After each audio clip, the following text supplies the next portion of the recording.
welcome to Beauties and Beasties, the independent pest podcast of the UK.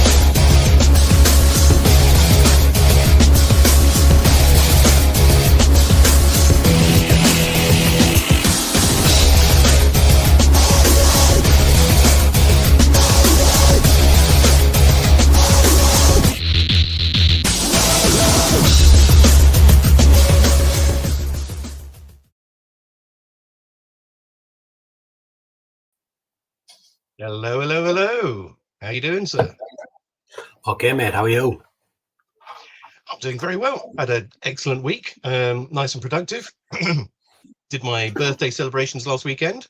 Get rid of the old Work and shit. And the magic happens, guys. Yeah, sleep is pretty magic, isn't it? So there we go. Yeah, that's where it happens. How's your week been? Intense. We've had loads on. I look bong-eyed, don't I? I look like this eye is like going over there. I must be very tired. Look at that. Look proper bong-eyed. Fuck. Yeah. We've had a really, it's proper kicked in this week, hasn't it? The heat has just brought everything out. Flies, bees. We've done our first wasp nest. Queen really? on our own. Yeah, queen on our own. We did. We're getting about 30 calls a day for bees. And probably one a day is actually bees, and the rest is drone flies. I don't know why. Oh, really? Yeah, drone fly after drone fly after drone fly after drone fly job. Horrendous. There's that many of them about, and I don't know why the conditions are so perfect for them or why they've done it, but and they're just I'm guessing it's not just us, but literally it's not like there's a small area that's having that problem around a tip or what have you. It's across the whole of Teesside that we're getting calls for them. Just drone fly central constantly comes in, and it's amazing how many pest controllers can't identify the difference between a fly and a bee. And I don't mean that nastily. If you are watching this, it's dead easy, dead fucking easy. Bees have antennas and flies don't. So if you have a look at it, it's got no antennae. It's not a fucking bee. It'll be a drone fly. They do have antenna, but they're very small. Yeah, they're What? teeny little things. Yeah. I mean, they are. They're like little tufts, aren't they? Whereas bees have proper articulating antenna. Is it articulating? Is that the right word? Yeah, they're the longest. So I used to give an actual sort of like talk on insect identification where I talked about the antenna because antenna are fascinating. But to get nerdy about insects, because I love to, the other big difference sorry, ladies and gentlemen listening back to this on a Monday morning on the podcast, Sean's face is just like, no, it started already, the bug talk. Oh, it's not. It's when you say antenna are fascinating. I think, fuck me, what do you do on a Friday night when antenna are fascinating? I sit here and I talk to you about antenna and tell you they're fascinating. That's pretty much my Friday night is. But like flies come from the family Diptera, so they have two wings, two wings, ptera, whereas bees are Hymenoptera, so they have a nipped waist, but they also have four wings. It's just not so apparent in wasps and bees because those wings tend to be hooked together by little bits of, for all intents and purposes, Velcro. So it appears to drone be flies as well. The wings sit out, don't they? Bees will tuck them in line with the body, and drone flies will sit out like a fighter jet.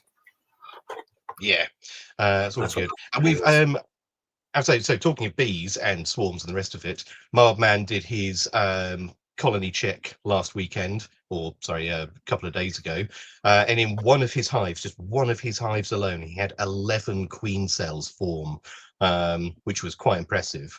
I think he needs to thin that one down a bit, but it shows how quickly some of these hives can start going into these like swarm cycles. And if he hadn't picked those out, if he'd left that for another, God knows how long, that would have been an absolute sort of like his neighbors, they would have all had free beehives living here, there, and everywhere. So this time of year, I can see there being a lot of swarms occurring. Oh, you still there, Sean? Ladies and gentlemen, Sean seems to have disappeared, so it's just me for a little bit. Oh, you're back again, mate. Yeah. For anybody who is dealing with bees at the minute, I'll give you some advice because this will be really useful for you. What happens in the breeding cycle of bees is that they will decide that they want to be off for whatever reason and will start growing queen cells.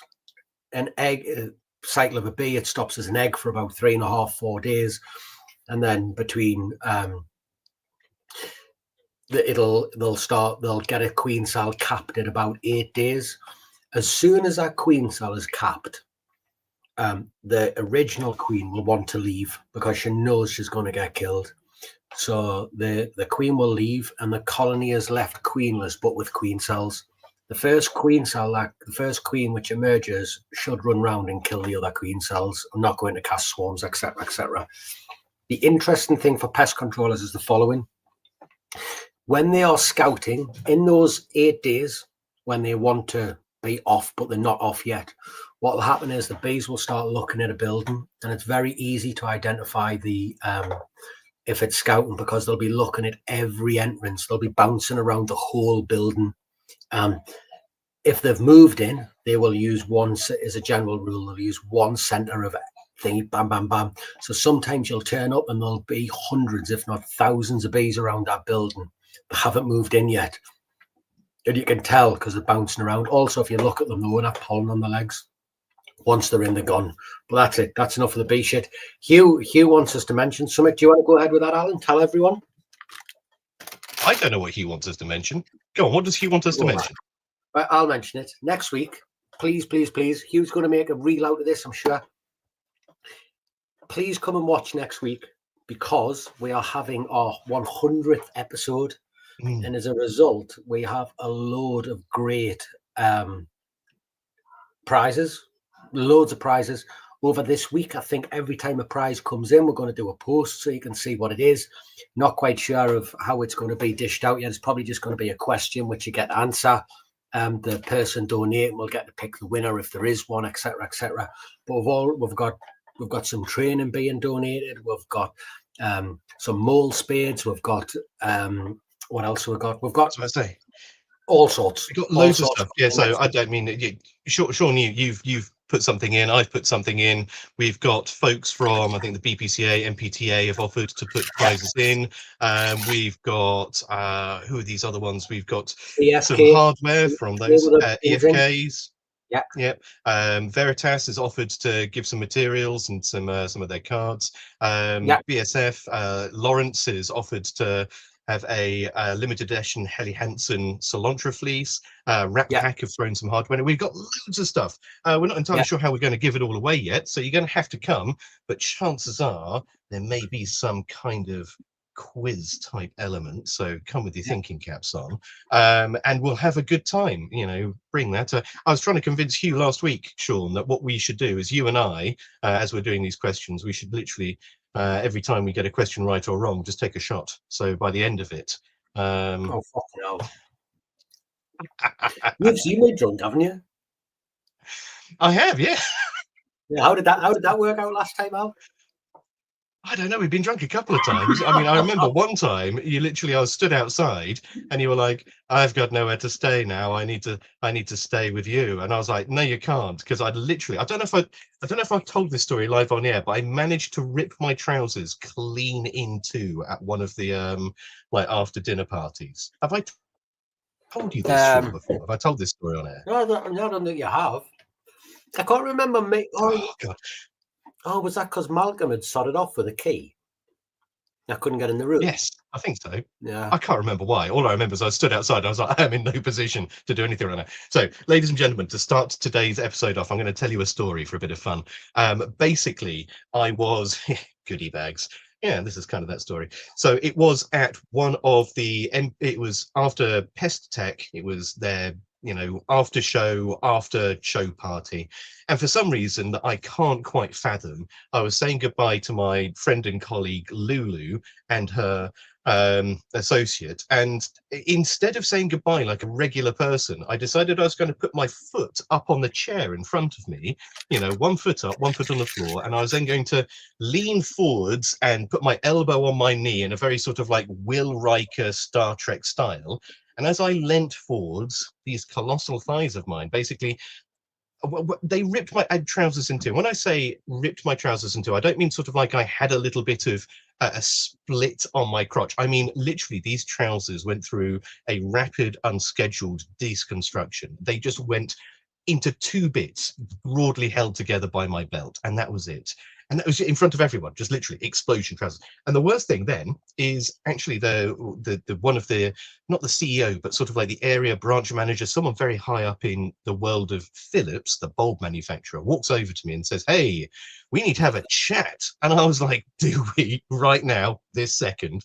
And yeah, the story gets significantly worse when Lulu, wanting to then see whether or not I had indeed ripped my trousers, decided to not too gently prod me in the buttocks to see just how bad the ripping was. So I'm trying to have this conversation, with this gentleman, this very sort of like high-powered, right up there in the world of Philips electricals, and I'm just being jabbed behind. So that was my evening. That couldn't have gone any worse if I tried.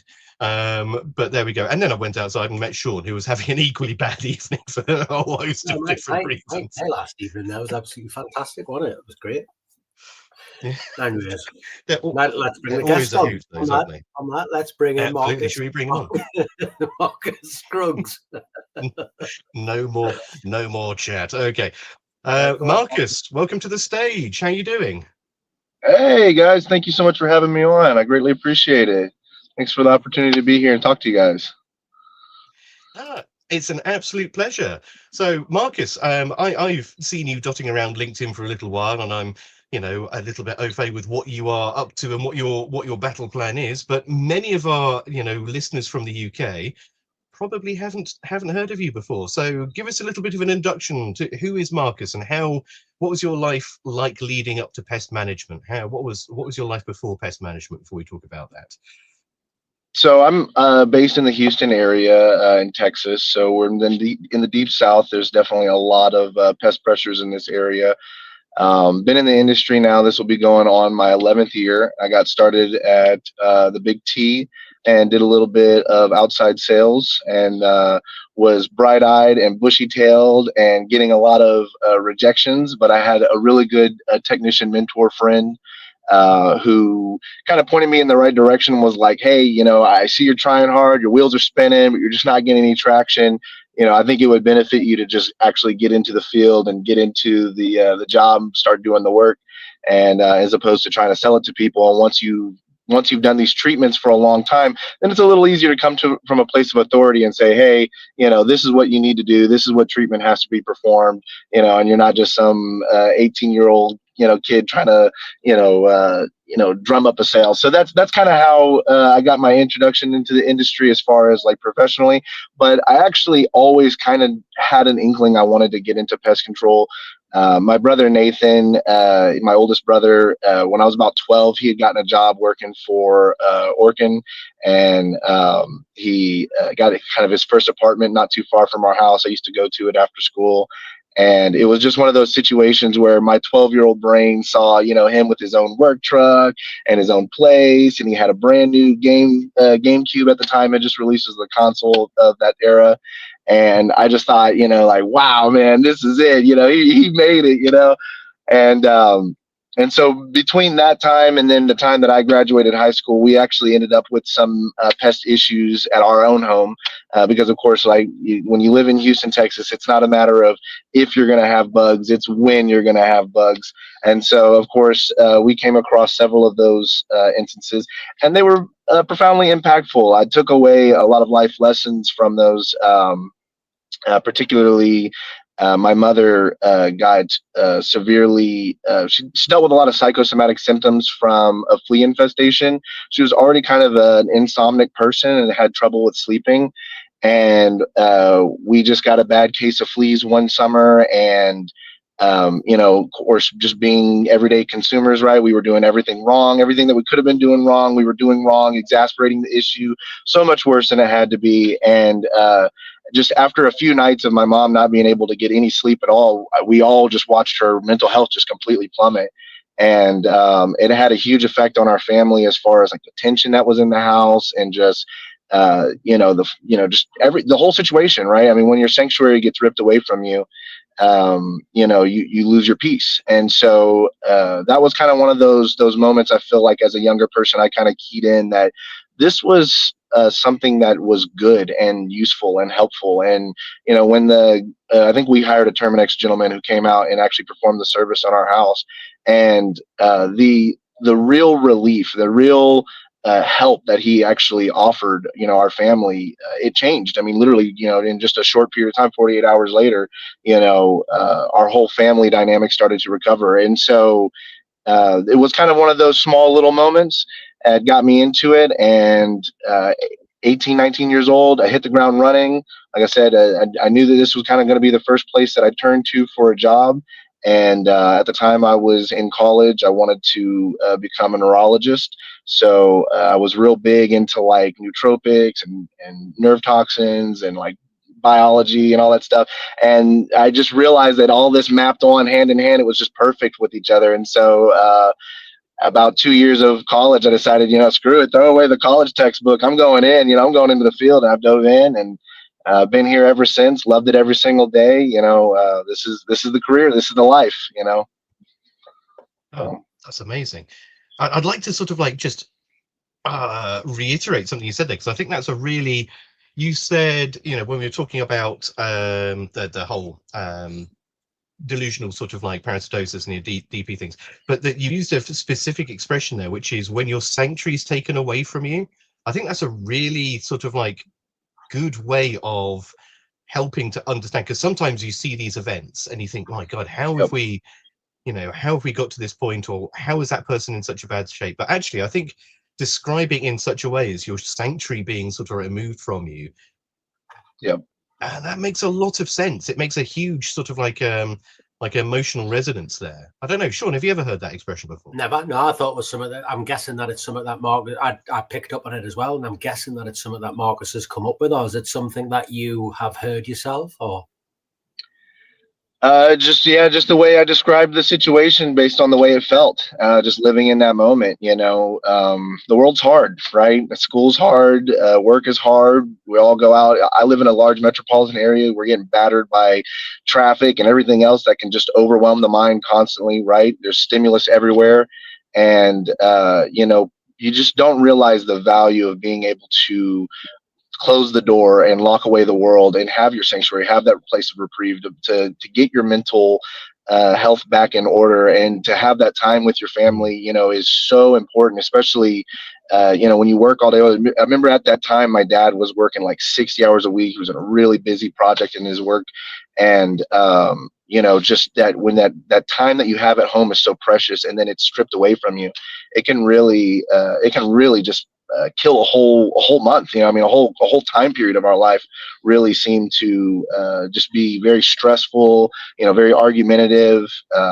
And I think that was just a microcosm of what people have to go through all the time. I think of people bedridden with bed bugs, or people in elderly care facilities, or like halfway houses where maybe they're not capable of taking care of themselves properly. But they deserve a sanctuary just like everybody else. They deserve their place as well.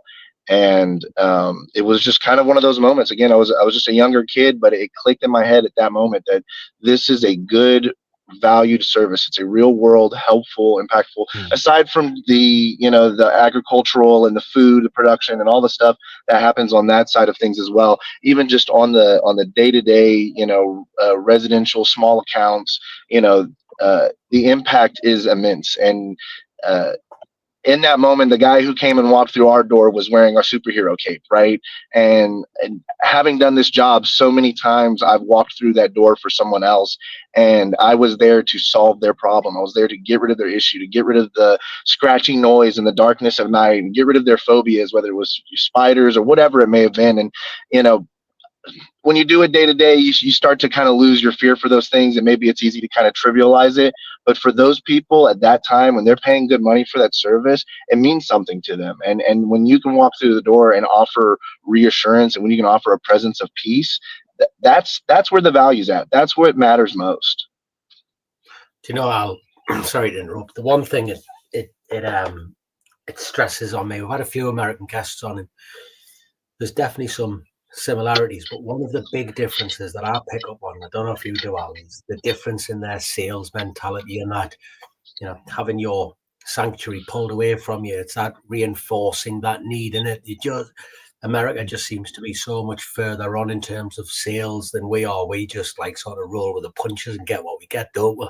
And slowly build it. It's not that competitive, but I'm guessing that them early days in sales have changed or change a technician's approach over there. There also seem to be a lot more like, what do you call it, commission based, commercially proactive, and commission based, commercially proactive, whereas we tend to be a lot more reactive. We wait for the phone to ring.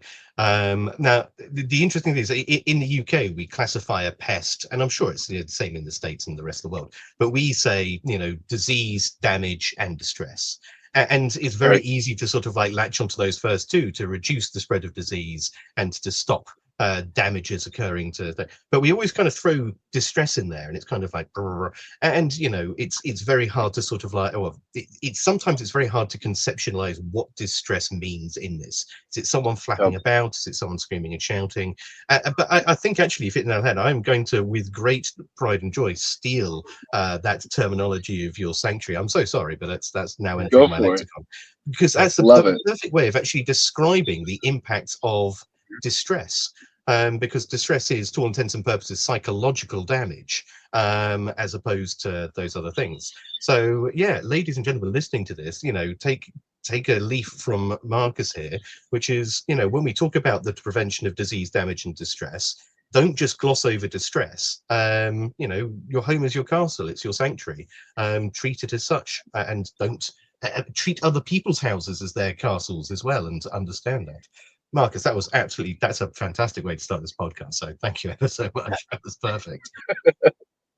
Well, thank you. Hey, look, coming in strong, guys. Thank you again for having me on the show. Honestly, this is why I love tuning into you guys' broadcasts. I love tuning into y'all's episodes, because y'all do get into the nit and gritty, and I feel like we get a chance to have good conversations here. So I'm very proud and appreciative to be here representing Texas, representing USA, and just representing LTK, That's awesome. Yeah. Well, one thing I will sort of like pick up, the other thing you mentioned in that was your brother's GameCube. And I'm going to just touch on this ever so briefly, because this kind of brings us in probably to what we're going to talk about, in the latter half a little bit, which is you are, the other half of your life, or the other half, I don't know how much of your life this consumes, but you're an avid gamer, aren't you? You have a big passion for games. Yes. Yeah, I do. It's an incredible story, right? What starts off as just a hobby as a kid, and I have distinct memories of, if you were the video game nerd, or if you were just a nerd in general, it was like not cool, right? You got made fun of and dunked in the trash cans and stuffed in the lockers and that kind of thing. And but so much of the world has changed, and technology has changed, and an American thing, but I don't think that I've never heard of anyone in the UK ever getting. If you heard of this, Sean, it seems like such an American trope. I've never heard of anyone getting dumped in a trash can or no. Oh yeah, bullying nerds. Yeah, I mean it happens. We don't own it. It's not a good thing. I think the extent of the bullying in my school would be like, you call someone fat or pick on them for like having ginger hair or something like that. Then it'd probably turn into a fight, and then everyone would be friends again. It was never that bad, was it really? It was never that bad. However, and I definitely want to have a chat with you about it tonight, this game thing that you do for pest controllers, because there is definitely some similarities between something I'll set up and what you do. So do you want to explain to everyone what you do for pest controllers with your LTK, which is License to Kill, isn't it? License to Kill, yes, the name of the group. It's a Discord, which is a social media platform that's kind of centered around gaming, that we have adopted our two favorite passions, right? Pest control and video gaming. We've kind of wrapped it all together in one tongue-in-cheek kind of theme of secret agency, FBI, CIA, LTK, right? That's kind of where it all comes from. License to Kill 007 kind of thing. And basically what we do is we've created, that it's actually evolved so much in the sense that when it originally started off, we just were looking for a technological solution to how to have a bigger phone call group call. Right, I have a large number of technicians in my area that I'm friends with. We all like to chit chat on the phone during the day because we don't have a proverbial water cooler. When we're in our truck, there is no place to talk about the news or what's the zeitgeist or what's going on, right? And so the regular phone calls became very burdensome. We were trying to tag people in and, get another person in, and they were calling people in. And then, someone drove through a dead area. It was like half the phone line dropped, and it was just a constant mess of trying to reach people. And so anyways, long story short, this platform already exists to allow gamers to party chat together in large numbers, whether they're doing, World of Warcraft raids or whatever it may be, right? And so it was this, and I already have experience running a Discord. I have, again, video gaming is a very big passion of my life. I actually met my wife playing video games, and so I can literally kind of make the joke that due to video games, I have a wife and a child now. But in all seriousness though, it started off as this place where it wasn't the fact that you could good looking or had loads of money or could chat her up. It was definitely video games, was it? The video games came in strong. I'm telling you, the video games, you don't understand, because it's a great place to let down your barrier, to let down your guard of your persona or maybe your reputation or whatever, and just be you and enjoy an interest that's yours, right? And whether it's whatever game, whatever theme, whatever kind of play style that fits you best, whether you're a competitive person, whether you like fantasy stuff, whether you like Greco-Roman, lore, whatever it may be, there's a space somewhere in the video game industry for that, because it's just become so large. It's become so interacted with by billions of people, right? And there's just so many different game titles out there. And so we created this space, and now it's kind of turned into are you guys familiar with the idea of a third space? Do you know what that is? The concept of that? This is the third space is like a virtual life or a sort of like a life separate to I fucking knew you would right? go that. No, it's not quite as plugged in as that. No. It's something that we saw disappear in the emergence of the automobile, right? And America's car infrastructure had this really badly affected. So you kind of have two spaces. You have work and you have home. But because of the car, you literally just go straight from work to home and not many other places in between. There's, in the days of, walking to work and kind of living in your, block and, knowing your local community, that kind of mindset, there was always like courtyards and cafes and these kind of like third spaces that allowed people to blend together and combine, that in between time of being at work and being resting at home. And so we don't have that anymore. It's disappeared. But we've used technology to build this third space, right? So now we do have this area where we can educate each other, where we can get up to date on what's going on in the recreational world, whether it's gaming news, whether it's pest control news, whether it's just lifting each other up if you're having a hard day and just are hanging out in the field shenanigans, which is kind of the original premise of the Discord, right? Just this large group phone call where you can connect with people from all over the industry. And like I said, now it is turned into a third space for our industry. Everybody is in there, from manufacturers to salespeople to technicians and entomologists and everything in between, right? And so we're all in there, and we get a chance to share our passion playing the game. We get to squad up together.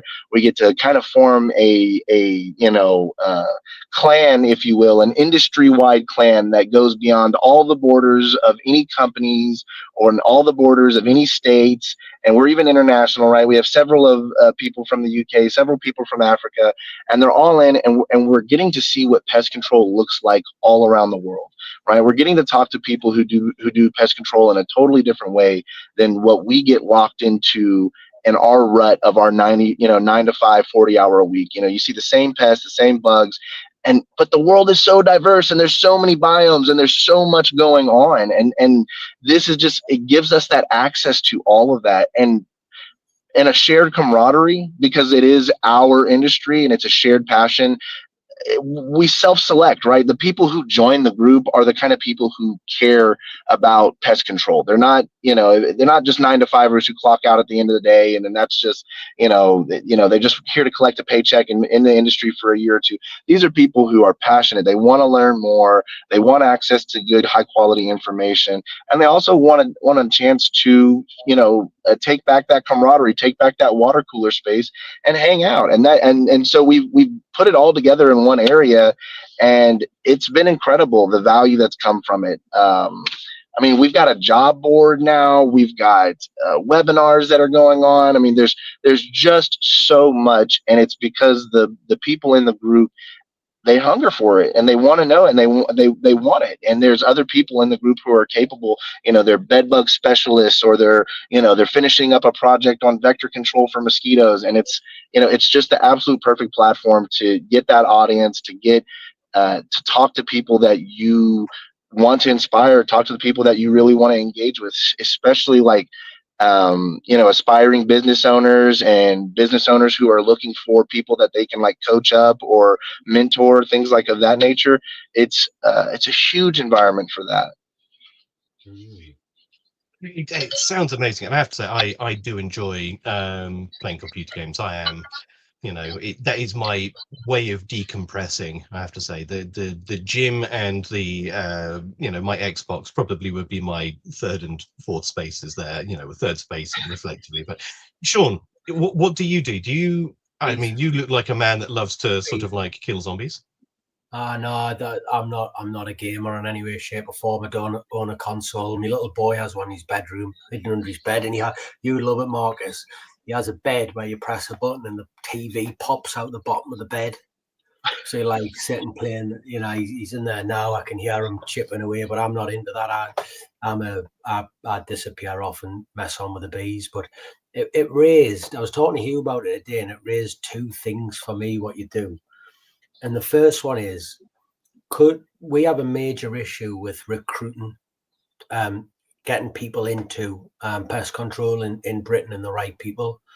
I was sitting there thinking, like, could you use something like this? Because I don't know why, but I feel like, well, I know exactly why. We're not supposed to say it all, but the reality of it is that the vast majority of pest control technicians are fucking white blokes. Who are like probably older than 30-year-old, and there's definitely that sort of feeling to that gaming community, isn't there? That mentality, if that makes sense. Like, has it encouraged anyone in the industry? I guess it definitely helps retain people. But then the second part of that is, how the fuck do you deal with the negativity when you get like 4 or 5 of them coming on going, had a shit week, and then the next thing, the 5th bloke's ready to like do Harry Carey because he come on, and it's all went like rapidly downhill. How do you manage that side of it? No, honestly, it's the opposite. It's not a negative space at all. It's like the most overwhelmingly encouraging space you can ever imagine. Like, you come to the table with your woes, and you're like, man, I got this crap route, or my CSR did this, or whatever, and instead of it just, venting to your wife, or a friend, or someone who just doesn't maybe not understand in that way, you're talking to people who get it. You're talking to people who deal with the challenge, and maybe they can offer a different perspective, or they say, hey man, keep your chin up, you got to take the good with the bad, and they offer some advice about, hey, this is the way I would turn that treatment, or this is how I would try and do that, so that way you work smarter, not harder, those kinds of tips. So no, it's definitely not negative at all. But as far as the recruitment and retention, it's a huge goal of mine, is to continue to engage in the younger crowd, right? Our organizations are official, like NPMA and other kind of traditional networking groups and trade associations. They do struggle to get that younger crowd in, that 18 to 35 crowd. And at least in our area, in the deep South in Texas, 18 to 35 makes up the bulk of who's actually out here doing the physical labor side of it. It's not always the case. There's plenty of, we have plenty of older guys, but, it's definitely, there's still a huge chunk of that labor base is the younger crowd, but they're not tuning in. They're not engaging with the NPMA. They're not engaging with these other associations. And so, we have kind of created this more youthful, non-traditional way to get engaged, to get involved, to start getting that information. And what's also pretty cool is because Discord is a social media that I can build out however I want to, I was actually able to program a couple of bots to scrape the data off of the NPMA webpage. And I can do the same thing with the BPMA, where anytime there's a news update that comes out or an article or any kind of like headline that you guys post or like events on y'all's calendars, it scrapes all that information and pumps it into the Discord and puts it there so that way everybody can see it. And so, we have several members who are 19, 20, 22, 25, like a bunch of them that are in that range. And for the first time since they've been in the industry, whether it's 1, 2, 5 years, they're getting headlines from the NPMA, or they're getting headlines from trade associations that they just never would have otherwise tuned into. And it just comes from it's kind of just the trade. It's just kind of the industry, right? I mean, if you go onto LinkedIn, it can be a very sterile environment, full of mostly sales and just pitches about why you need to get involved in their organization and stuff. And a lot of these organizations fail to deliver to the reader how this is bringing value to their life. Why should I be paying fees to be a part of this association? Whereas with LTK, we don't pay, you don't charge anything, right? It's totally free. There's a ton of information out there. It's worldwide. There's incredibly credentialed people in there speaking and talking and sharing information. And recently we just started doing events, right? So now we've got in-person and online events where we're giving out cash prizes. We're giving away merchandise. We're giving away things that entice people to come in. And so there's all kinds of value for being in the group being offered. I mean, for everything from educational to entertainment to cash prizes to a place of recreation, camaraderie, in real world meetups. It's all occurring all in this one space, and everybody gets to see it happening in real time. It's such a excellent thing, and it's to sort of like circle all the way back to the very, very beginning of this. It's we are all a very large community of lone workers. We spend all day on the road by ourselves. We see people who are often in distress situations, so they don't want to talk about the latest Call of Duty because they have other things on their mind, bigger and obviously more important things. And it can get incredibly lonely out there, and it can get very, very difficult. And if you don't have that support network, or you don't know where to look for that support network, as Sean says, it's only a matter of time before something tragic has that chance to happen. And I think we all know of one or two of our colleagues and friends who have been down that very dark path before, and it's such a wonderful thing to hear that there is, I don't want to use the word support network, but that is that group out there of like-minded people that are, you can just log on. You don't need to necessarily say anything. You're just hearing people talk that are, of a like mind with sharing similar frustrations and similar issues. And the flip side of that is you get involved, and it lifts your mood. It gets you going. It's to share a passion. We're more than just our jobs at the end of the day. So I for one am going to be, joining this afterwards, and I can't. I do a lot of a lot of the games I play are things like Skyrim and Oblivion and Fallout, which are not particularly conducive to, multiple people multiplayer. But at the same time, it sounds like a really wonderful little community. Well, it's absolutely warmed my heart to see the comments coming across the screen and people talking about how it's improved their mental health and how it's improved their day-to-day basis. And the thing about something like Skyrim or Oblivion, right, is it may be a single player game, but millions of people love it, right? And you can post content about it or share, images or news that's coming out. I don't know if you know that they just remastered the Oblivion game, so that they used the brand new Unreal Engine 5 game engine to completely remaster one of the best Elder Scrolls games, right, Oblivion. and came out with all the DLCs attached to it and stuff.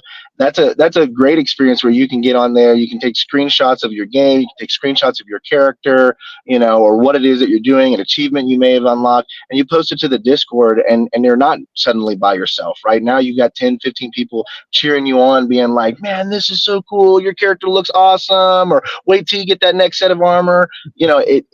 It is that joint shared space, and we found a way to take isolated mindsets, and we found a way to take those small little closed boxes and open it up to the wider world. And you'd be surprised how much engagement's in there. You'd be surprised. I wouldn't at all, because if you think about it, but we had this fairly world-altering event, COVID, and I think a lot of before the COVID times. People's third space was you went down to the pub on a Friday night. You went down to the pub with your friends, and that was your decompression. That was your ability to sort of like network and socialize. And then COVID happened, and in the UK we had almost a year to almost 18 months on and off of just enforced isolation, which wasn't necessarily isolation for us because the pest managers were still out on the road doing things. So we didn't get to sit at home and sort of like take up macrame and learn how to sort of like blow torch tuna fish. We were still out there working, but we didn't have that ability for social release at that point. And then of course after that, a lot of the pubs, the pub scene really didn't they didn't pick back up again, did they? They never fully recovered, and neither did the sort of like the ethos of going out for just a cheeky half after work, sadly. And so that's again why I say spaces like this are so important to people, because it's not a replacement for that, but it certainly is an outlet for what a lot of people are missing. Sean, you've got that face, you've got the Sean face on, where something's ticking over there. What you thinking? So you've done it with gaming, but like, why could it be something that we could do in the UK? But it might be gaming. You could have a competition, couldn't you? If the MPTA sent out a newsletter, all their people saying we're going to put a team together, BPCA put a team together, you could do that. There's 10,000, 20,000 pest controllers in the UK. You could have a North versus South fishing competition, Atlantic match fishing competition. There's all sorts of things you could do relatively easily to promote that within the industry, isn't there? So you could do, and I'm just trying to think off the top of my head, you'll have people do, and because we are that subsection, that tiny little subsection, I bet you there'll be, imagine if you turned around and said you could have like a mole catching competition in the what it would bring. We talk about awards and recognition, but imagine what that would really bring if you became like the person who caught the most moles in the UK, what it would do for your business, or whatever it could be. You could take that ethos and you could use it massively, but I think you would have to get the trade associations involved to hit the members. But imagine if you had MPTA versus BPCA in a three-legged race. No, just anything. So whatever you choose, it could be a gaming competition, couldn't it? It could be a fishing competition. It could be a mole catching competition. It could be Crown Green Bowls. It could be a cricket competition, a football competition. It could be anything, couldn't it? Absolutely. So I have definitely given this some mental runtime before. And Marcus, you might be able to, because in the States, forgive me for wrong, I was being told by one of your one of your consultants over there, that you have, like, it's the bedbug sniffing competition, world championships. Like they mock up an entire sort of like hotel or something, don't they? And they send the bedbug dogs off, and there's a full sort of like blown competition, like Crufts on crack. But I always thought that wouldn't it be so good if we had the Pest Manager Olympics? Literally where we hired out like an arena hall or something, and he just had a wall of sort of different sized bricks, and people were nominated, and you got through a thing, and you had to proof them. Yeah, he's out of the technical one as well. So think about it like, here's a couple of possible daydream. I mean, we're extrapolate out, right? I mean, given more ample resources and being cued in with the official trade organizations and things of that nature, right? But you're making a very good point, which is that teams can be formed, right? And we can pit them against each other in some kind of competitive way. And what's kind of important to keep in mind, especially when you consider the video gaming thing, although you can really do this with anything, like you said, sports shooting, fishing, I mean, any real world hobby, right? You can literally take the same premise to do the same. But with the video game specifically, I think it was last year, or 2020 or something, the Olympics actually designated video gaming as an official sport. Esports is an official Olympic sport, right? And so it's only going to be a matter of time before big name brands are going to be looking to put together teams of people that they can put, on a world stage, and you can use organizations, especially if you're casting a net of 100,000 people, right? There's I think there's 100,000 technicians in America. Like you said, 20,000 technicians in the UK. It's a worldwide thing, right? It certainly must be pretty easy to find 5 or 6 very skilled players at any one given game, and at any game. I mean, we did our first Call of Duty tournament the other day. We gave out just shy of like $500 worth of prizes and merchandise, and there were guys in there that these guys are they're ranked players. I mean, these are people who are profoundly skilled. You could put them up against just about anybody in the world and they're going to perform well, right? And so there's that aspect of it, as far as like team making, matchmaking, competition creating, and getting tuned in with esports and various different sponsorships you may want to help out with that kind of arena. But then there's the other side of it, like Sean was talking about, as far as like the real world stuff, right? And we're putting together that kind of stuff too. On June 1st, we're working with Nisus. I don't know if either of you are tabletop nerds or kind of gamers of that nature, but there's a IP called Warhammer 40K. Right, it's kind of like you would go to a comic shop, right? It's like, yeah, Warhammer's huge. A lot of people love Warhammer. We're putting together a kill team tournament, a painting competition. Nisus is going to bring some of their guys out. They're going to take pictures. PCT Magazine's going to be there. We're going to get a small little presentation about maybe a new product, or maybe something industry related, right? And we're going to get the chance to hang out in one of our favorite local comic shops, and we're going to all be together. We're going to be competing for prizes. We're going to be playing. We're going to be repping our shirts. That kind of thing can expand to anything, whether it's axe throwing, like you said, fishing contests, insert whatever popular hobby, right? Anything where you can gather 25, 30 people in one area and let it rip, right? And what's cool is like, so I'm in Texas. Most of I wouldn't say most, but there's a good cohort of us that are in Texas. But we've got clusters starting to pop up now over in Washington. We've got clusters popping up in Kansas. We've got clusters popping up where there's 3 or 4 or 5 guys, or 6, 7, 10 guys, and they're actually in small markets, or they're locally, based, where the next LTK meetups, they're planning that they're going to go to their local, beer and wings place, and they're going to, have beer and wings with the guys. And so, it's definitely a huge opportunity to start putting together, after hours fun, to start putting together hobbies, to start combining multiple interests in the same place. And still, while it all, falls under the umbrella of pest control and pest management, and, what we like to say in LTK of leveling up our game.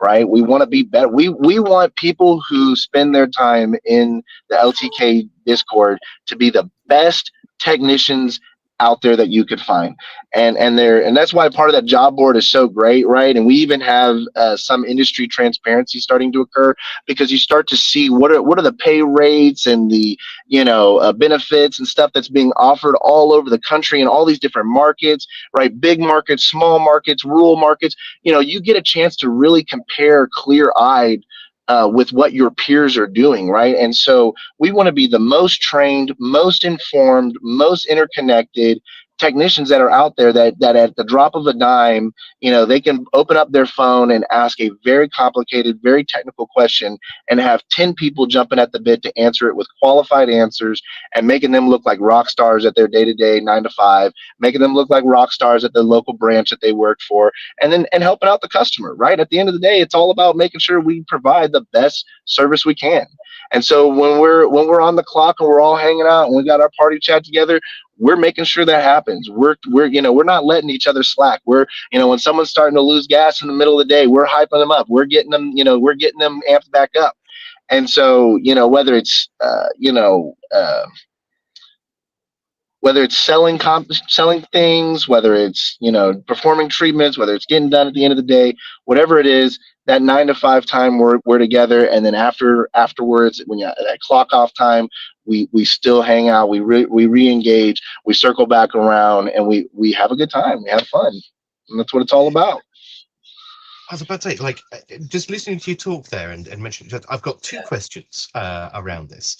So I've just noticed, I've just put, for those who are listening and not watching the podcast back, we've got a little poll going on in the background at the moment asking what should be in the Pest Control Olympics. And one of the ones that's just come in is active ingredient pronunciation. And I think that's a fantastic one, like a spelling bee, but for all of the active materials. That would be amazing. But sorry, the questions I had for you, which is on your Discord, of course, it's largely pest managers out there. So I have one question and then a follow-up.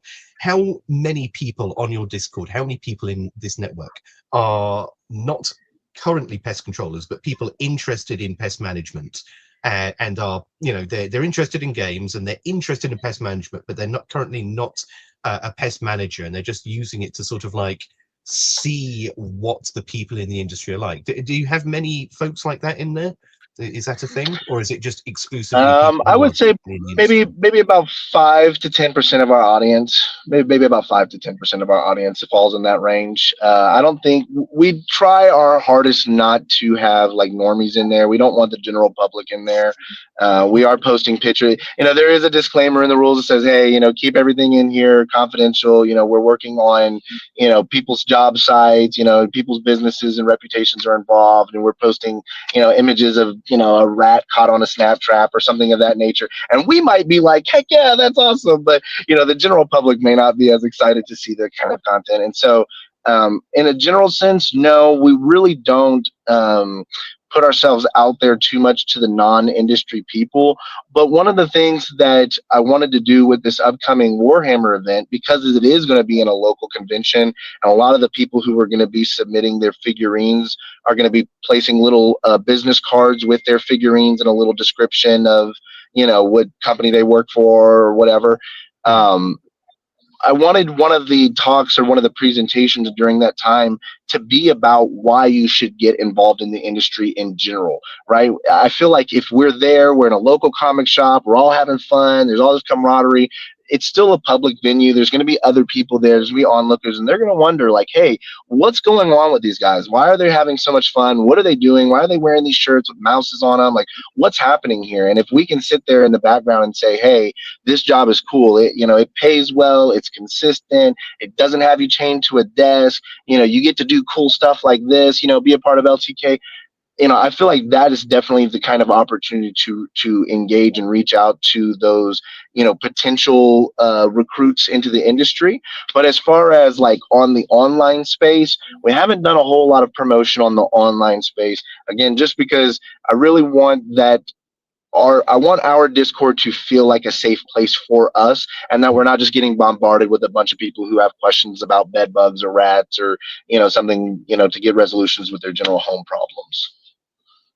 So yeah, and I fully understand that. It was when you were talking earlier on about sort of like the education piece and the sort of like the connecting with alternative audiences. Yeah, it's a really powerful tool because, yeah, if you look at, and again, I'm going to talk from a UK-centric point of view as opposed to a global, but certainly in the UK, a lot of pest managers get into pest management 35, 40 onwards. It's a second career, it's a third career, but it's the last career that you have because you never leave. You either do very well or you do so badly that you eliminate. But it's when people find their way here, very rarely do they leave again.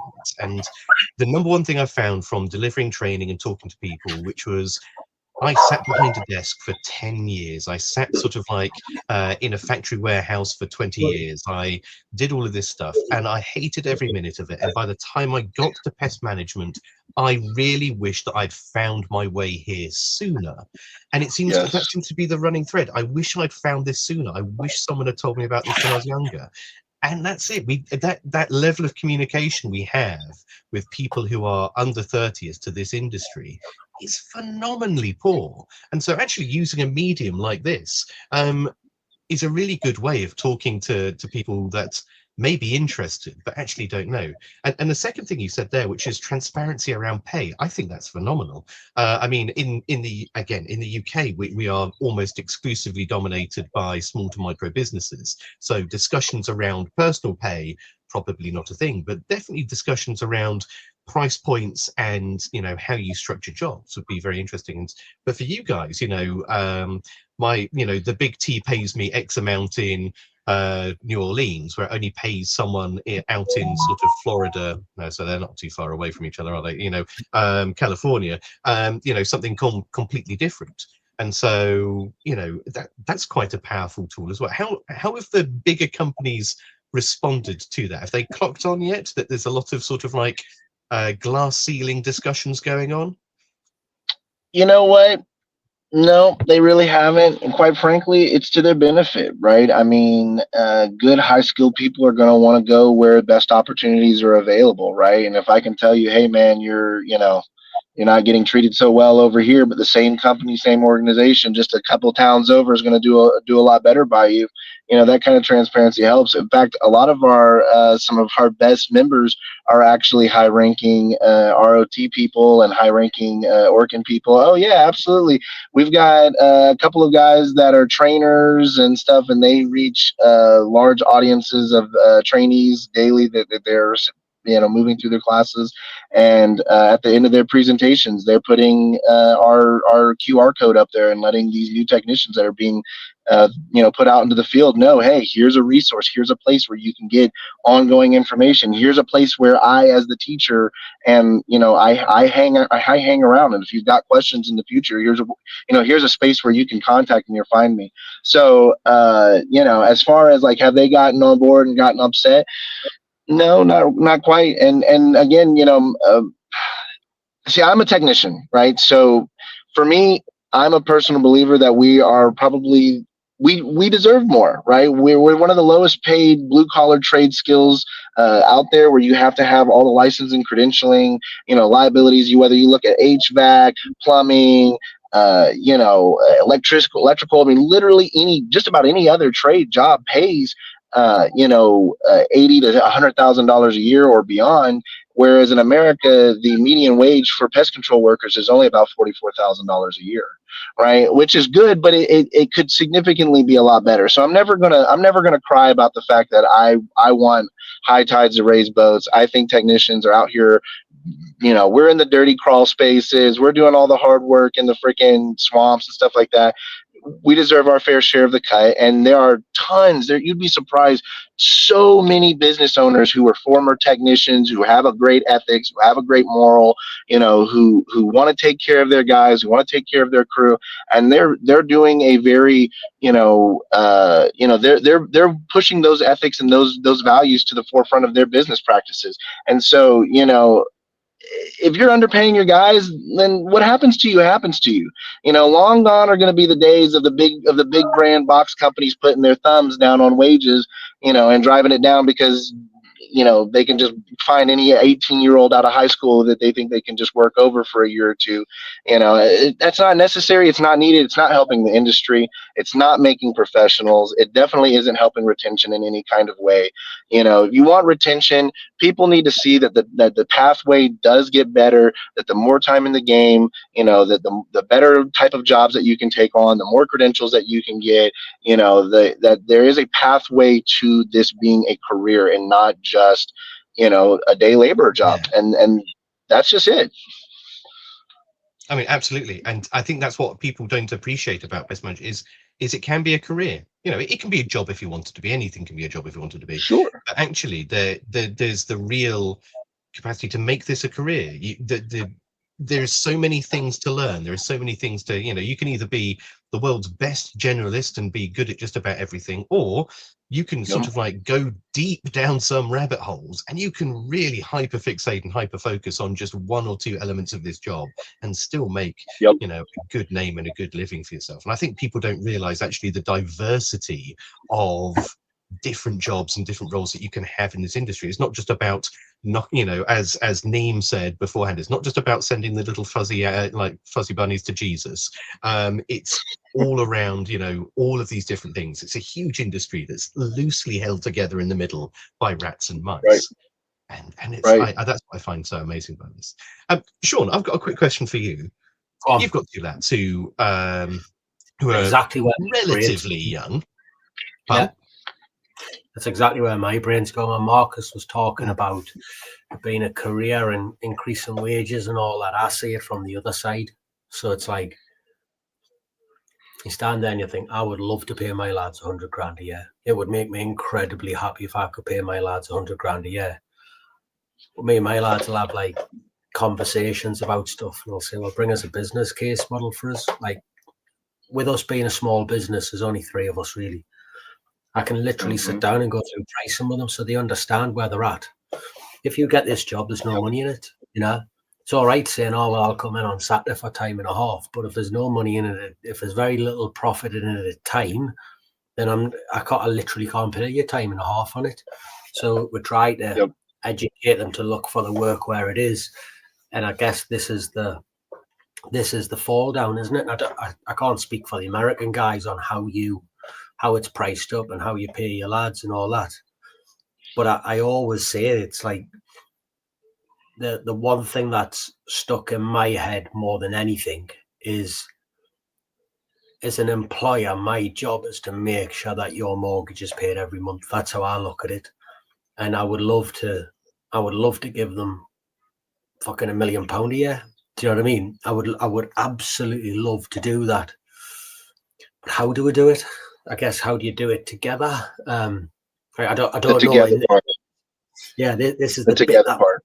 Spin, like, how do we get there? Because it's easy to think, oh yeah, he's like, he's grabbing all this money, like, but what they don't see as well is, like, when it goes wrong, who's responsible for that? And I say this all the time.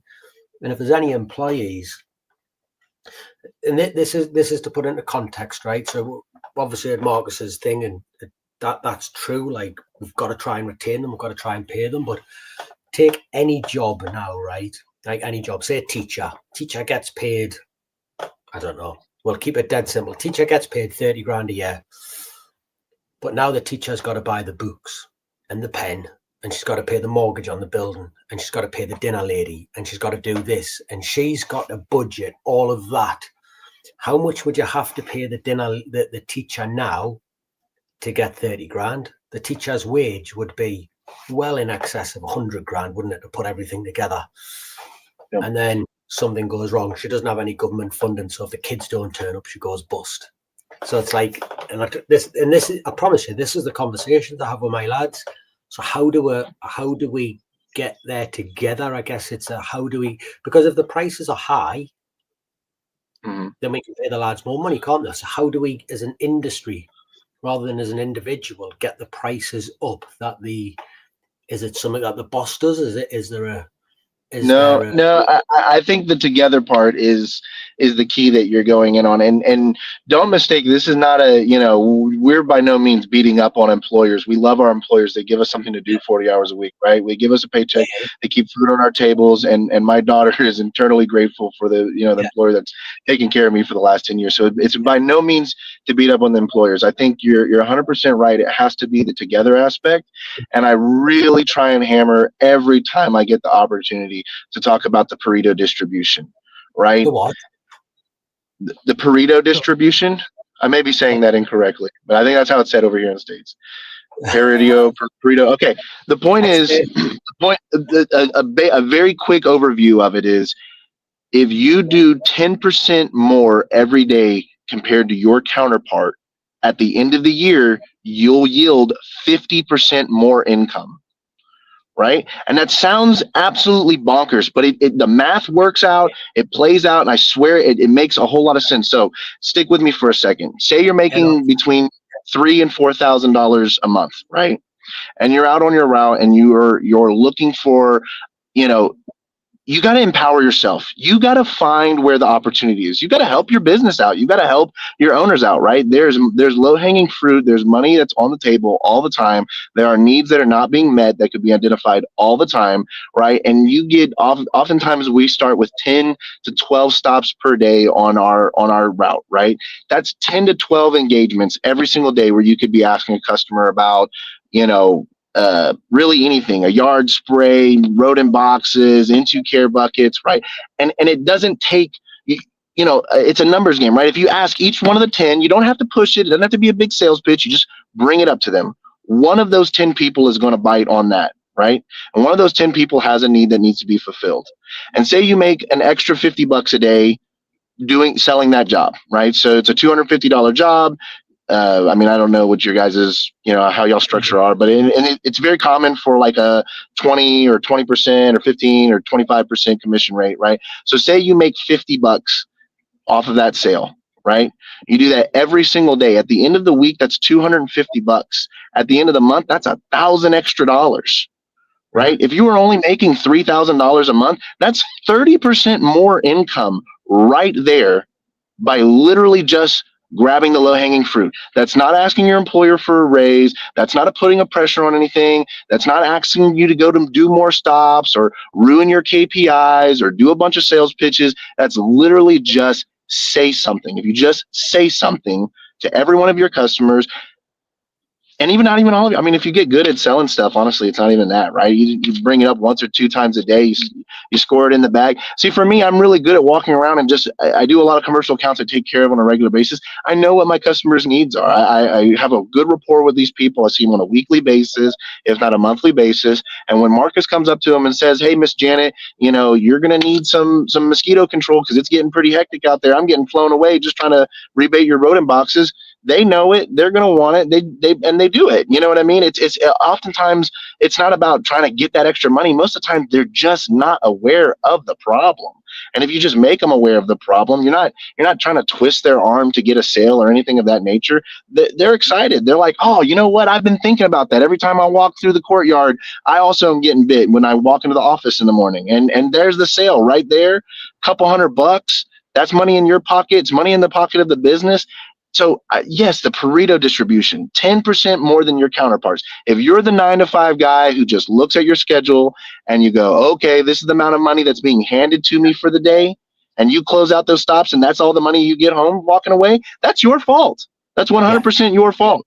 And if you do just 10% more than that guy, then you're in the shade. You're making 50% more money. That's the difference between 40 and 60K a year. So this is something that we are. Sorry, I was about to say. Well, I think we touched on this earlier, which is we are classically very bad at. We're good at the reactive. Someone calls us up, that's good, but we're very bad at the proactive. Because I'm going to ask the folks in the comments, and I'll ask Sean now as a for this as well. But how many times have you been to a job? You've been there, and you've got the contract to do the rats and the mice. And you turn up one day and the manager turns around and says, "Oh, we had the worst wasp job going the other day. Guy came in, said it was the biggest wasp nest he'd ever seen." And you sit there and you're like, "Well, hang on a second, why didn't he call me? I'm your pesty. Oh, I didn't realize you did wasps. You do rats. You're the rat man." We are classically very bad at what we call cross-selling, which is, offering additional service, or upselling, which is basically selling a service greater than the one we currently have. I'm going to upsell, I'm going to sell you from 8 visits to 12 visits. Whereas a cross-sell is not only am I going to do your rats and mice, but I can do your wasps, mosquitoes, and guinea pigs as well. And we're not good at that, are we, Sean? We're not good at. It's something we've looked at on our software system, Al, but whether we're going to implement it or not, I don't know, because we could set it up to email customers However, Google doesn't fucking like it. And if they see it as spammy, they'll shut you down if they think they're just spamming people. So we're certainly looking at that, but there's a whole minefield attached to it. I don't know if I was to give any advice to an employee or to anybody in any world, I'd say, and this is what I say to my lads, there's only 2 ways in the world to make money. That's it. 2 ways. You've either got to have a skill that nobody else has and be fucking good at it, or you've got to risk your own money. That's literally it. So like if you're a heart surgeon and a good heart surgeon, you'll make a lot of money because there isn't a lot of them out there. So whenever you look at a job, you know, and the money has to follow the skill. That's the other thing. I find a lot of employees or a lot of people that like an employee's mindset will think, well, if my boss teaches me to do this and I'll have the skill. And you're like, unfortunately, that just isn't life. Like the people who will excel the most are the ones who go home and read books in their own time. The ones who jump on the call, who go on the LTK, who talk to other people, who invest their time. And they're not investing it in the boss, they're investing it in themselves. And then they get the skill, they get the fucking learn, and they're like, and I promise you now, if anyone's listening to this, I guarantee you this is happening because it happens all the time. You'll think someone will say something, you'll think, that's not how we do it. That sounds like a total pile of shit. I'm not doing that. You walk into a job about 2 days later and you go, oh, for fuck's sake, that's the way to do it. Do you know what I mean? Like, the harder you try, the luckier you get, isn't it? If you're in that learning environment, you'll learn, and then you're like, oh, I remember he said, and people go, wasn't that lucky that you were speaking to him? Wasn't fucking lucky, mate. It's because he'd been there every Friday night for the last 6 months and he picked up that one thing which took him further. Yep. Like the boss can't. And I want to stress this, my 2 lads are great. And the only reason I can say this is because my 2 lads are great, so I'm not kicking them when they're down, do you know what I mean? But the ones who the boss can't slam that information into your head. You can't make you learn, you can't make you be, and you've got, but once you get that knowledge, then you're the go-to person, aren't you? So when that job comes in on a Saturday and it needs to be done, and you're like, I know who's first on the team sheet. You know, do you want that overtime? Yeah, all right, go on. See you later. Like, you know, that's how we do it. But there is definitely a breakdown between the boss and the employee, and how do you get them to do it together? Because I find that with employees, and again, my lads aside, there's that inbuilt thing of he's just here to rip us off. He's just here to rip us off. He's just here to rip us off. And you're like, no, I'm literally, I want to pay you more. Yep. I want to pay you more because the more I pay you, the more you're going to stay with me. Do you know what I mean? Like if I pay you 10% more than anybody else, you ain't fucking leaving, mate. Right. You know? Right. I want to pay you more, but if it isn't there, it isn't there. So how as a boss, like if you're an employee talking to me as a boss, how do I say I take another lad on now, brand new lad, how do I get him to buy into that?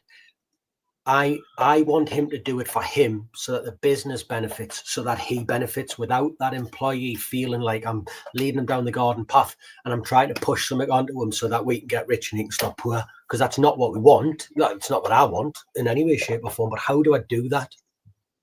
Why don't you work a commission? Tried it. Commission works to a degree. Well, with my lads, it did kind of work to a degree.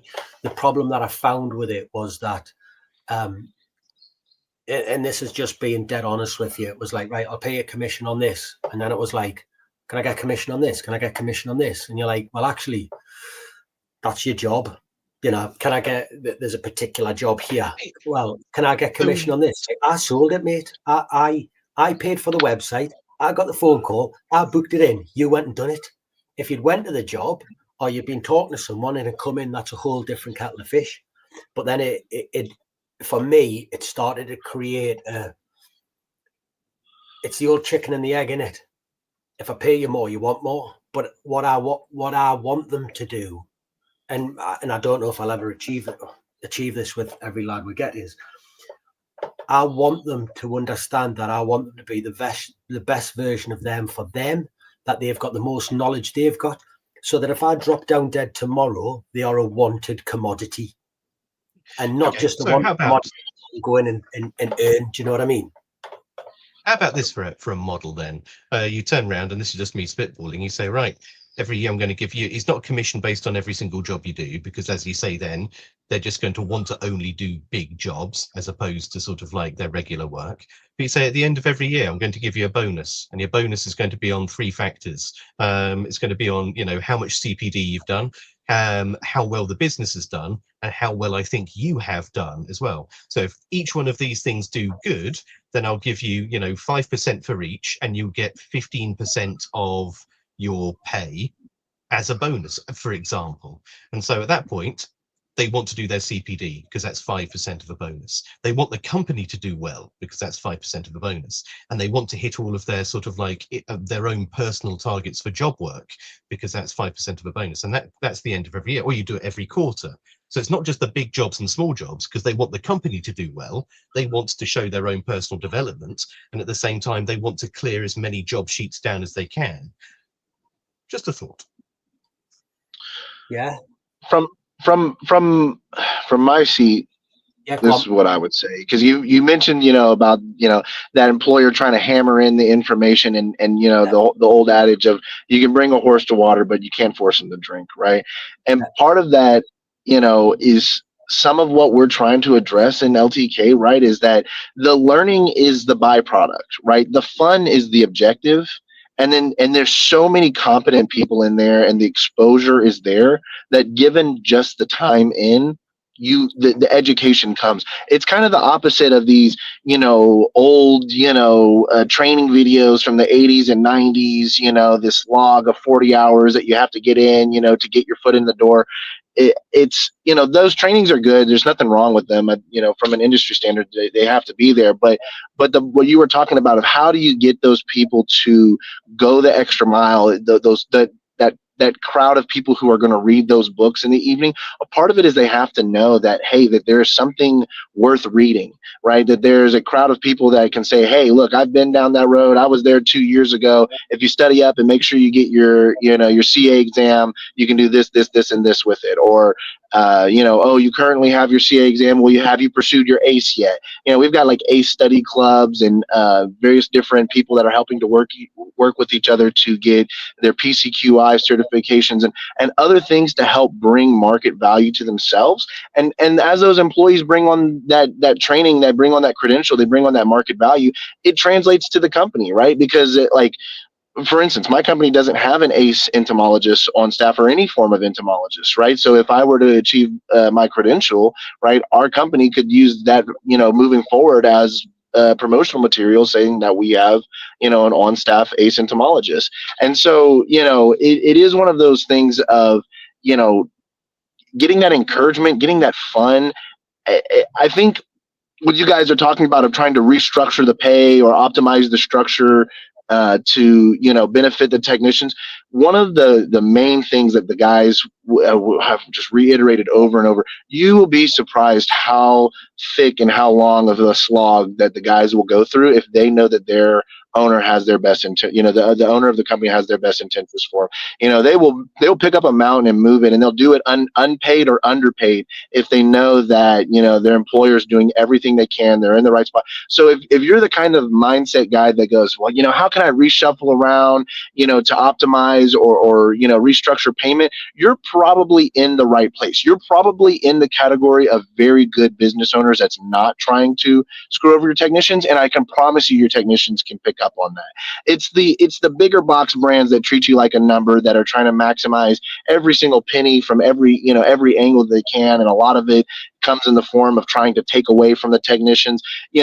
They can sense that kind of stuff as well, right? And so, you and your two guys, I can promise you, they probably don't look at you in that way. And so in that way, you don't really probably need to restructure anything about how you're paying your guys or what works for your business.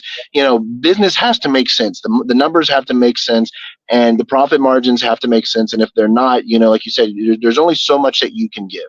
And so this is kind of one of those situations where it's on us to empower ourselves, right? We can't always just be looking to the business owners to hand out money to us, right? It is something where if we all get active and we all help each other out, the owners make more money, we make more money, we get better equipment, it goes around, right? And so as long as you're working with the people who have the right character, who have the right incentives, the rest of it will wash itself out. You'll make plenty of money to put food on your table, to pay your mortgage, right? And plenty of money to have a decent equipment and not just be running around shabbing out and worn out stuff.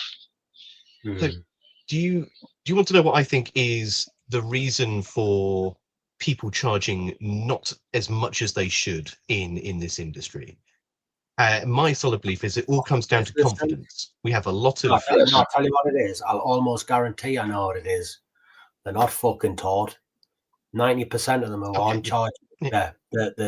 And when you sit down and talk to them and show them, and they're like, oh, for fuck's sake. Like, you can see it's like a light bulb moment in it when someone says to you, what are you doing that, faff? Yeah, like, yeah. It's my favorite one in it. My one business lesson is there's 3 types of business. There's a charity, a not-for-profit, and a for-profit. And the amount of businesses out there which are not-for-profit that think they are a profit is absolutely astronomical. And I know you probably don't get it in the US because you're not one-man bands, are you? These are licensed businesses. But in the UK, like when you sit down and talk to them, you can see them go, fuck. There's a lot of single owner operators. We call them chucking the truck around here. As kind of the euphemism or the kind of the colloquialism. And you know, I think Alex hit the nail on the head. It's a lack of confidence that our industry is worthwhile. It's valuable service. You're helping people out, and if you can prove it, and the truth is, the reason why the cost of services are so low, it's because everybody's racing to the bottom of the barrel. Right? People need to stop racing to the bottom of the barrel. And everybody's trying to underbid each other and undercut each other. And these big door-to-door salesman techniques that they do at the beginning of spring and summer to try and, maximize as many accounts on the roster, or they're taking on lead loss type programs, or whatever it may be, that may be a good strategy for people who are trying to, sell their company to a bigger box company, or make their spreadsheets look as, the profit margins and all that stuff look as good as possible. But at the end of the day, I do think Alex is right. You just got to stop racing to the bottom of the barrel. Hold firm. Know what you're worth. Know that your time is worth it, and know that your skill is worthwhile. We're not out here just handling, daisies and Dawn soap, right? I mean, we're chemical applicators. We're doing a serious job. We're climbing on ladders. We're getting in areas that are infested with disease and unsanitary conditions. And if a plumber can justify the wages that they do because they have to deal with or they have to deal with shit and urine and all the other stuff, well, you know what? So do we as well. You just have to stand firm in knowing that your customer knows your value if you can convey that point. If you're trying to go to your customer and say, hey, for $35, I'll treat everything in the moon. Everybody's going to be more than welcome to happy to take advantage of you and watch you burn yourself out. And when you burn yourself out and you run yourself out of business, they'll just move on to the next guy. You can't do that. If you want longevity, if you want to be valued by your customers, if you want to be valued by your employer, you have to stand firm. You have to stand firm. Stand your ground. You can't just let people. That's another thing that's crazy. It's like how many, just customers think that they can dictate how treatment is performed to you.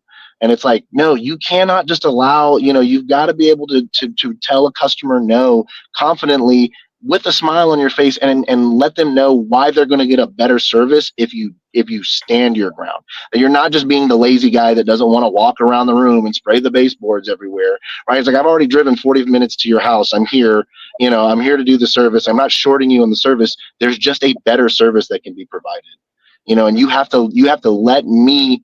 You have to have the trust and faith in me as the technician, as the reason why you called me out here, that I'm going to do the good service for you. If you want me to just walk around and baseboard everything, you can pay Chuck in the truck $15 to come out and baseboard everything for you. That doesn't mean it's going to help your problem. And nor is it going to be good pest control. Yeah. I'll leave it on that. Rob Simpson, who worked for Rent-A-Kill for 20 years, used to say one thing to us when I first started. He used to say, never compete on price, compete on being good. fucking true, isn't it? Mhm. Yeah, absolutely true. Yep. But you we're need to going have to go the you need to have the confidence that you are doing good. And I think this circles really nicely back round to what Marcus is trying to do with the LTK Discord group, which is if nobody is telling you or reinforcing you, if you don't have that dialogue with other pest managers, if you don't have that network, then you're just going to simply assume that you're shit. Because all you do is you take the you take the knocks, and that's all you'll focus on. So you need that network around to be like, oh my god, I did this today, and have to people be like, you know what? The number of baseboards I've snapped in half trying to get them off a kitchen sink, I've lost count. The number of times I've been stung on the face by a wasp, still in my PPE, in front of a customer.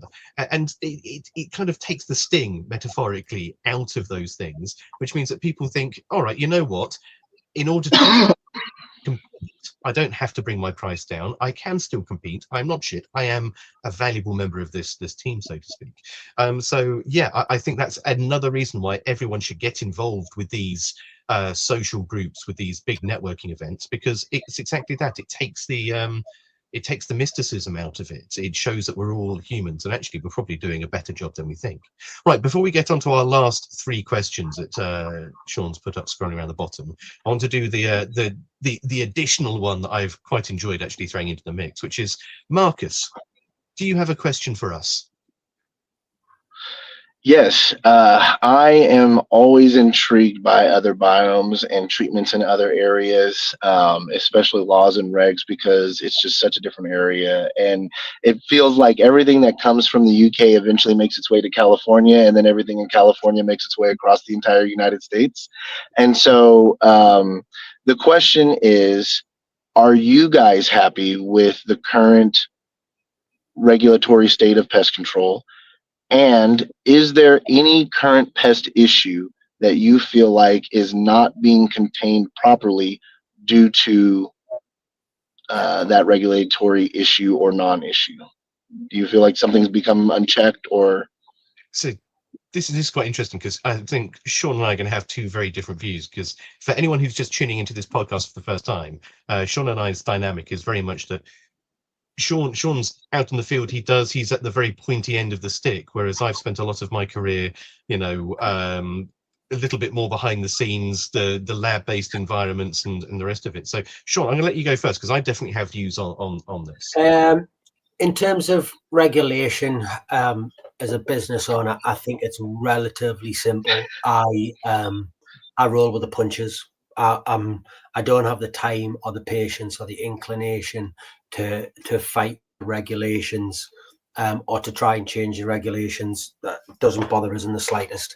It's funny you say that about, is there a pest that isn't being controlled? We are doing. Ants are always a funny one for us, and I know yous like fucking wallop them externally, but there's a general rule with us: if the ants are not in the house, most people will say to leave them. But we've been doing an awful lot of work with ants over the last couple of years and looking at different ways and different things, and I believe that it is the untapped resource of the pest controller at this moment in time, that the jobs that we are turning away are really good paying jobs, that we will be able to get some money of. And I'm hoping to get a guy from BASF on to talk about nematodes. We've been doing a lot with them recently, and we actually combine them with chemical treatments and really take a whole. I don't know anybody else who takes the view on garden ants the way we do. And I think it's literally just because when I first started my business up, when people rang and said, I've got ants, will you come and deal with them? I said, yes, but we've looked at them in fucking so much detail now, and we've got so many different things. It's something I would love to sort of really, really tap into, because I think it's one of them. It starts spinning your head, because then you're like, is this street got 37 ant colonies are in it, or is it one fucking ant colony that goes from the top? And then you're like, where does it stop? Where does it start? When you start looking, you're like, it's fucking all over, and how do I protect this bit and that bit? It's actually really clever and interesting pest control if you get past I'm going to go in the house and I'm going to put dobs of max force quantum around the skirting boards. If you can get out of that, it proper spins my brains. And it's an insectile. I was about to say, for a man that Yeah, every he don't like podcast professes that he doesn't like insects, it seems that more and more of your work is very insect, ants orientated. and bees, and sometimes Just wasps. Hymen Opera, just literally, just one group, ants and bees. That's it. Yeah, and Asian hornets if they arrive. But yeah, so go on then. Al, what do you think of that? Well, again, because I'm saying I come from the other end of the stick. I've dealt with regulatory. I've sort of like it's been a large part of my, not official job title, but being a technical person, I've always been very close to the regulatory sphere. And I'd have to say that EU under ECHA, we have BPR, we have UK BPR now, and it probably is one of the most complicated regulatory frameworks for biocides in the world. It's incredibly tough to get chemicals in there. It's incredibly tough to keep chemicals in the sphere under the use patterns that we want. We're constantly having to justify the need for these chemicals and having to justify the use patterns that they're there for. The manufacturers and the regulators do a tremendous job in protecting our toolkit. So I'm not going to say a bad word about the people who protect them. And at the same time, the people who are bringing these regulations in, although a lot of the times they may seem as if they are standing in our way, realistically speaking, they are just asking the questions that need to be asked. Do you need this? Do we need to use it in this way? And if we can't answer those questions to a satisfactory level, then obviously the need wasn't that great. Now, sometimes there are things that go wrong and we have those snafus, but actually I think the whole framework works relatively well as a checks and balances. And especially in the UK, we're very lucky to have steering groups such as Crew, although there are probably people listening who disagree with that, because they have a tremendous impact on how these regulations are viewed and the information that's out there. So regulatory speaking, I don't think there's any big challenges, and I don't necessarily think there've been any tremendously poor decisions. It's all a road to progress. It's just how we interpret that and how we spin, it's this thing's happened. It's neither good nor bad. It's how we as an industry react to it. We can do our jobs with any tool going. It's not the tool that makes a pest controller. It's the mindset, it's the knowledge, it's the skill, it's the behavior. The tools make our job easier. They don't necessarily make our job what it is. So long to the manufacturers, long to the distributors for sort of like keeping our tools in the toolkit. But you guys are the pest managers end of the day. The pest that I think that we are going to have issues with in the UK, mosquitoes.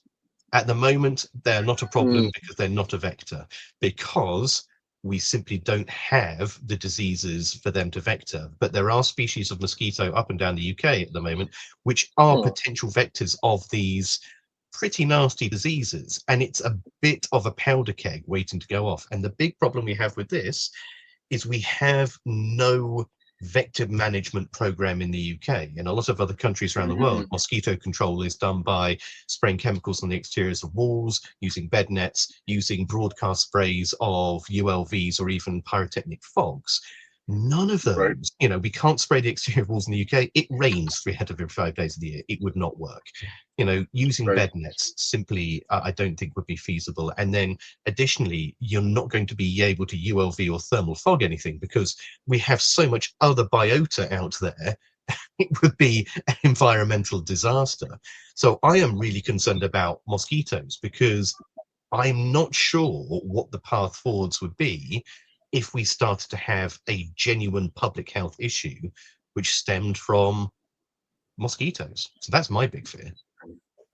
Just quickly before you move on though, and I always get thrown under the bus for this, so I've got to put my fucking hat on for it. The more legislation we have and the more products we lose, the harder our job becomes. And I'm going to take you back to what I said. There's only 2 ways to earn money: to have a skill that other people don't have, or to risk your money. So if we were to lose escars tomorrow, we would cry like hell because we've lost them, because our job is no longer easy. How much would your commercial contracts now? There would be a drop in roll of customers from certain places and blah blah blah, and there would be a lot of work up for grabs for people who had skills that have been long forgotten. So when it comes to losing products, the only complaint that I have at this moment in time is we lost Ben Diacob, and I know, everyone knows, and we're burying my head in the sand and pretend it didn't happen. There is a lot of people who stockpiled it. And I'm going to have to go out this year and compete against people with a product that I don't have that makes their life fucking a million times easier because I'm playing by the rules and they're not. That would be my only thing. But we don't really need wasps anymore. We're quite lucky we're in that position. So we're probably going to fuck them off or do whatever. I don't know. But yeah, that's probably the only thing I would say. And if you are a pest controller who's bought a load of FiCam, and you're my friend, I'll still be your friend. But if you get caught, it's your own fucking fault. You know, it's your fault. Fuck off. So I think that brings us full circle to time. Yeah. So I'll ask the first one, shall I? What? Marcus, have you enjoyed your time on the podcast? Absolutely loved it. Guys, thank you so much for bringing me on. Thank you for giving me a platform to share my LTK idea and what's going on in our community. And thank you for just engaging in wonderful conversations regularly with pest controllers from all over the world. The information you guys bring to the table is incredibly valuable, and I am ever thankful for it. Yeah. That's what we like to hear. Thank you. Thank you, Marcus. Yeah. So the next one is, give us a shameless plug, Marcus. Well, guys, you got to follow me on LinkedIn. You got to reach out to us on Facebook. We have a LTK Facebook group page. We're also on TikTok. You might see some of our content come across. It seems a little out of place for LinkedIn. Make sure to give it a like, give it a heart. If you haven't joined the Discord and you can hear my voice now, make sure you're joining the Discord. It's an invite only. You'll find the link on my page, on the Facebook page, and some of the posts that I place around. I'll place a comment at the bottom of this video here to make sure that you guys can find the group. But if you are not in it, you're severely missing out. You're missing out on great opportunity for cash. You're missing out on great opportunity for fun, and you're missing out on a great opportunity to level up your game. So if you're not in the Discord, you're missing out. Alex, how much better are the Yanks at fucking selling shit than us? Just every single one of them smashes it, done it. 9 out of 10 Englishmen, you go, give us a shameless plug, and they go, don't know. I think you can pretty much boil it down to the fact that if you turn around to a Brit and you say, how's your day going? They say, it's good. It actually means that their day's going bad. If they say their day's going bad, it means their day's going really bad. And if they turn around and say their day's not going bad, it means their day's actually going good. I think we have a bit of a communication issue in the UK. I think that would be where we are. So final question, Marcus, who would you like to see sat in your seat in a future episode? You know, I would love to see, there have been a bunch of business owners that I've been interacting with. I don't know if you guys have gotten a chance to interview Gabe Seymour or Christopher Elling. They're over in the Northwest area. One's in Portland and the other one's in Washington. And those are really good guys. They definitely have the values of some of the stuff that we talked about LTK. They're really good guys, and I think they bring a lot to the table. I think you guys would enjoy having a good conversation with them. Is that Gabe of Andy and Gabe of Coast to Coast? Yeah. Yes, it is. Yes. Yeah. Well, we've had Andy on before. We absolutely loved Andy. We have not managed to nail Gabe down. He's always either been busy or out on the road or some other excuse. Kid or something, wasn't he, at one point? What was that? He was having like his squillion kid, wasn't he? He's got like a squillion kids running around, hasn't he? He's like, I don't know how many he's got. Like he's like 7 or 11 or something like that, isn't he? He was going to come on, but it was like another kid, wasn't it? He's got loads of the little. So we need to try them again. Yeah, get a little jam eaters. I've never heard that one before. Yeah, we need to get Andy and Gabe on again. Andy's a hoot, and I really want to get. I've spoken to Gabe on their podcast, but I'd really love to actually get him onto ours. So yeah, that's a good shout. Hugh, make a note of those. But there you go. I think there's a lot of love coming in from you. One very quick. I mean, I know we've gone wildly over time, but very, very quickly, this came in. I have to ask you from Brad Harvey. For God's sake, ask him about Tony's Tumblr. Hey, you know what? I actually happen to have it on me today, so I'll go ahead and do a plug for Tony Spangler and his wonderful tumblers that he's making. This is a super high quality image graphic you've seen laminated on here. Comes with that stainless steel straw and of course a rubber bottom on there. So definitely shout out to Pest Control Humor Depot. We love those guys. Pest Cemetery, love those guys. Definitely major shout out to Tales from the Crawl Space, Brad Harvey and Jack Starry. Those guys are definitely my dudes, and they're the ones that actually sent me this cup here. So Tony, if you're listening, thank you so much. Brad, I know you're listening, so again, thank you so much. I rock it with me in the work truck. Definitely value it and appreciate everything you guys do. Oh, excellent. So with that, we're going to sign off now. We do have Tales from the Crawl Space coming up in a future episode, but next week is our 100th episode. So tune in for quizzes, games, and the chance to win a whole host of different prizes. And it's a big thing for us. 100 episodes. Sean and I started this with no intention of doing more than sort of like a couple of weeks of Charlie chit chat. 100. That's coming up to, that's like 4 weeks shy of I'm going to take it back to what Alex first said. He said, it won't last. We won't be able to get enough guests. I think we're fully booked up till like July or something, aren't we? I am happy. I am so happy to be proven wrong with that. And long may it live. So from me, from everyone else, night, everyone. And I'll see you all next week. Thanks for paving the way, guys. Right. Thank you for listening to the Beauties and Beasties podcast.